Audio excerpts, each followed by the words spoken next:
यार मैं बहुत टाइम से वीडियो बनाने की सोच रहा था, फाइनली ये मौका बन गया। एंड अगर आपका AEW में कोई भी इंटरेस्ट नहीं है तो फिर भी ये वीडियो देख लो, क्योंकि मेरा कहाँ कोई इंटरेस्ट है, फिर भी बना रहा हूँ ना, क्योंकि इंटरेस्टिंग काफी ज्यादा होने वाली है। करंट टाइम में तो ऑल एलीट रेसलिंग की ऐसी की तैसी हो चुकी है। भाई CM Punk छोड़ के आए AEW को, बंदे स्टेडियम से निकल के, अरीना से भी निकल के छोटे मोटे तंबुओं में शोज कराने लग गए। यार देखा होगा आपने AEW डायनामाइट पे कितने सारे भर भर के 50 लोग आते हैं भाई AEW के शोज देखने के लिए। डायनामाइट हो चाहे रैम्पेज हो, फिर भी यार टोनी भैया नहीं मानते। हालत ऐसी हो चुकी है, लेकिन फिर भी बंदा स्टेडियम शोज बुक कर रहा है भाई आगे के लिए। मैं आपको बताता हूँ इनका बेड़ा गर्क आखिर शुरू कैसे हुआ। अगर आप देखते हो नहीं देखते हो, मैं भी नहीं देखता हूँ वैसे तो, पर फिर भी मन में क्वेश्चन तो आता ही है कि यार पहले कितनी अच्छी चल रही थी यार, WWE का कंपटीशन बोलते थे इस कंपनी को, और ये क्या हो गया इनके साथ। तो हाँ यार बोल सकते कि उनका मेन सेलिंग पॉइंट था कि WWE जैसे पहले हुआ करती थी वो चीज सेल कर रहे हैं आज के टाइम पे। Brutal matches, brutal story lines दिखाना उनका सेलिंग पॉइंट था। शायद वो जो बार बार शॉट्स लेते रहते हैं ना WWE पे, या जो CM Punk के साथ कंट्रोवर्सी हुई वो इस कंपनी को ले डूबी। अब देखो ऐसा नहीं कि भाई इन चीजों ने रोल प्ले नहीं किया AEW के डाउनफॉल में, डेफिनेटली किया, लेकिन सबसे बड़ा और मेन रीजन ये नहीं है। ये सारे कलेक्टिव रीजन मिला के भी 20% ही होंगे, लेकिन सबसे ज्यादा बड़ा डिसीजन उनकी खुद की बुकिंग्स में ही आता है, जिसकी वजह से AEW इतना ज्यादा डाउन गई है। बाकी सारी चीजें तो ट्रोलिंग के लिए बोली जाती है ना कि यार AEW अपनी हर फाइट में, हर मैचेस में, हर प्रोमोज में किसी न किसी तरह WWE को या WWE के रेसलर्स को मेंशन करती रहती है। WWE देखो कभी कभी मेंशन करते हैं, वो भी क्लियरली नाम लेके नहीं, एक रेफरेंस देंगे और इतना स्मूथ रोस्ट करेंगे कि मजा आ जाएगा। लेकिन AEW वाले तो भाई भर भर के कभी ट्रिपल एच के बारे में कुछ, कभी ट्रिपल एच की वाइफ, ट्रिपल एच के बॉस होने पे, ये वो बस फालतू की चीजें। अब रेसलर्स भी क्या करे यार, कई चीजें तो वो खुद भी नहीं करना चाहते हैं वहाँ पे, लेकिन भैया टोनी भैया बैठे हैं ऊपर, मुझे समझ नहीं आता भाई। बंदा देख के लगा था मुझे कि भाई 24-25 साल का होगा, लेकिन यार इतने भी यंग नहीं हो भाई कि ऐसी ऐसी गलतियां करो यार। एक रेसलिंग कंपनी का मालिक होना कोई छोटी बात नहीं होती है। अभी विंस मैकमैन को ऐसे अंडरस्टैंड पंगे लेते हुए देखा है, आप सबको तो पता ही होगा यार। ऐसी WWF और WCW की कंट्रोवर्सी हुई थी 90s के टाइम पे, दोनों एक दूसरे के राइवल से। WCW के पास ज्यादा पैसा था, लेकिन फिर भी WWF ने एट द एंड हरा दिया था और आउट ऑफ बिजनेस कर दिया था WCW को। कैसे? अपनी अच्छी बुकिंग से, अपनी अच्छी स्टोरी लाइन्स के दम पे, अपने रेसलर्स के दम पे। उसको तो कंपटीशन बोल भी सकते हैं, इन दो कंपनीज का तो कंपटीशन है ही नहीं भाई। पूरे प्रोफेशनल रेसलिंग वर्ल्ड में 90% तो भाई WWE ऑक्यूपाई करके बैठी हुई है, बाकी 10% अंडर पंटर के पास जाता है। और सेम गलती आज AEW कर रही है, जो कि उस टाइम पे WCW ने की थी। ऑल्दो उनके पास बहुत सारा पैसा था और उसी पैसे का उन्होंने फायदा उठा के क्या किया, साइन करना शुरू कर दिया भाई WWF के रेसलर्स को। हल्क होगन को ले आए, केविन नैश को ले आए, रेजर रमोन को ले आए, यार किस किस को नहीं लाए, हर बड़े रेसलर्स को उन्होंने साइन कर लिया जो कि WWF में पॉपुलर था। और AEW की शुरुआत जैसे हुई थी, उन्होंने भी तो यही चीज की। एक दो आते तो फिर भी ठीक था यार, उन्होंने भी CM Punk, Edge, Jeff Hardy, Matt Hardy, Big Show, Mark Henry, कितने ही नाम ले लो भाई मैं, जितने पॉपुलर रेसलर्स WWE के थे सारे साइन करना शुरू कर दिए कि भाई हम तो भाई क्या बिजनेस चलाएंगे। लेकिन WWE ये चीज समझती है, और उस टाइम पे विंस मैकमैन, अभी जितनी टोनी खान की एज है उस टाइम पे विंस मैकमैन की भी उतनी एज होगी, लेकिन उनका दिमाग देखो और हमारे टोनी भैया का दिमाग देखो भाई, तो इसने कहां से कहां पहुंचा दी थी कंपनी। अभी तो मैं फिर भी मानता हूँ कि यार ऑलमोस्ट 80s में उनकी एज आने वाली है। हमेशा उस पेस पे इतना कंसिस्टेंट नहीं रह सकता बंदा जैसा कि वो अपने यंग टाइम पे हुआ करता था। तो मैं मानता हूँ कि उनसे रिसेंट टाइम्स में कुछ गलतियां हुई होंगी, लेकिन विंस का दिमाग जैसा भाई वैसा किसी का नहीं हो सकता। उन्होंने ही कंपनी यहाँ तक पहुंचाई है। जैसे कि मैंने बोला AEW वही गलती कर रही है। देखो उस टाइम पे WCW ने भले WWF के सारे बड़े बड़े रेसलर्स साइन कर लिए थे, और नो डाउट WCW को इनिशियल टाइम में बहुत ज्यादा सक्सेस मिली, बहुत ज्यादा पॉपुलैरिटी गेन की उन्होंने, इतनी ज्यादा रेटिंग्स ड्रॉ की जितनी की WWF की भी नहीं आ रही थी। लेकिन ये चीज थी एक शॉर्ट टर्म के लिए, लॉन्ग टर्म में वो भी सर्वाइव नहीं कर पाए, क्योंकि अपने जाने तो उन्होंने कर लिए थे साइन बड़े बड़े रेसलर्स WWF के, लेकिन WWF ने पुराने रेसलर्स पर रिलाई नहीं किया। उन्होंने अपने न्यू स्टार्स बिल्ड करना शुरू किए। फालतू से टैग टीम वाले को the Heart Break Kid Shawn Michaels बना दिया, मीन मार्क कैलेवे को द अंडरटेकर बना दिया, ब्रेट द हिटमैन हार्ट को लाए। ऐसे ऐसे रेसलर जिनको WCW ने ये कह के निकाल दिए थे कि भाई ये कभी ओवर नहीं हो सकते क्राउड में। For example the Rattlesnake Stone Cold Steve Austin, Hunter Hearst Helmsley को ट्रिपल एच बना दिया। भाई ये वो डिसीजन था WWF का जिसने लॉन्ग टर्म में उन्हें सक्सेस दी। पुराने रेसलर तो रिटायर ही हो जाएंगे ना एक टाइम पे, और कितने टाइम अच्छे से कम्पीट कर पाएंगे, कितनी अच्छी स्टोरी लाइन दे पाएंगे लंबे टाइम तक। लेकिन अगर न्यू रेसलर्स को आप बनाने में कामयाब रहते हो तो डेफिनेटली एक लॉन्ग टर्म सक्सेस रहेगी, वो रेसलर्स के लिए भी प्लस कंपनी के लिए भी। और ये जो पूरी चीज मैंने आपको बताई, सेम चीज आप आज के टाइम पे उठा के देख लो। AEW ने भी सेम गलती कर ली है, सारे पुराने रेसलर को साइन कर करके, लेकिन WWE ने कभी अपने पुराने रेसलर्स पर रिलाई नहीं किया। अभी देख लो आप, WWE न्यू स्टार्स बिल्ड करने लग गई है। कितने सारे ऐसे सुपरस्टार्स थे जिनका शायद हमें 1-2 साल पहले नाम तक नहीं पता था, या फिर वो हमारे लिए कुछ भी नहीं थे, बस जॉबर्स थे। और आज के टाइम पे देख लो यार, Chad Gable, Bron Breakker, Andrade, Santos Escobar, Dominik Mysterio, Damian Priest और भी भर भर के कितने सारे ऐसे रेसलर्स हैं कहां से कहां पहुंच चुके हैं। और यही चीज WWE को लॉन्ग टर्म में बेनिफिट देगी, और AEW को तो डुबाएगी, क्योंकि उनकी बस की बात नहीं। और WWE के पास अब तो एक प्लस पॉइंट भी है ना, अब वो इक्वल कंपटीशन नहीं है किसी का। WWE बहुत बड़ी कंपनी है। शायद आप बोलो कि सिर्फ पुराने रेसलर्स थोड़ी है AEW में, नए नए रेसलर्स भी तो हैं, तो होंगे यार, भले ही होंगे, लेकिन सबको पता है कि हर रेसलर का एंड गोल WWE होता है। Even wrestling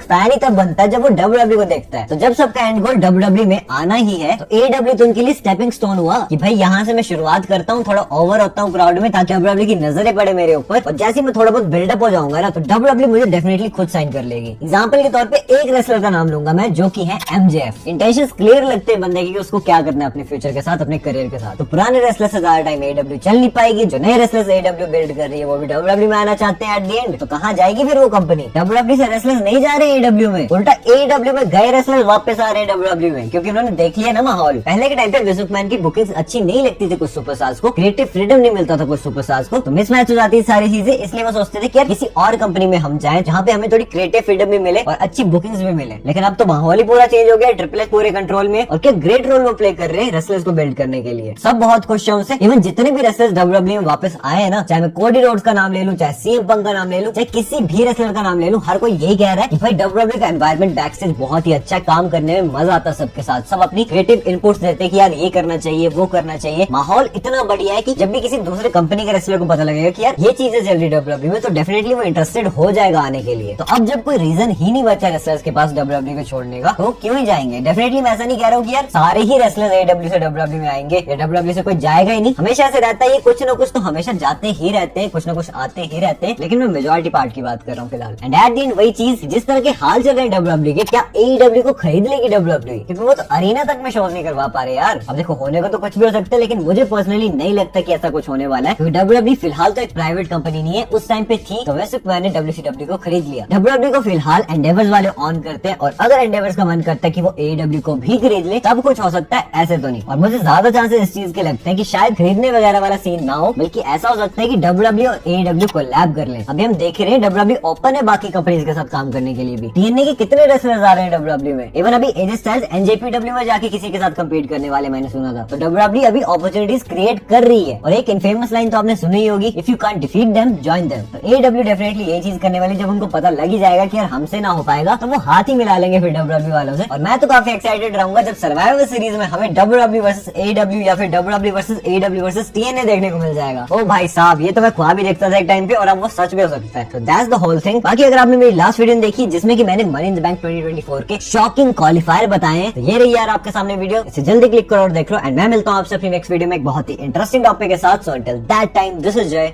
signing out.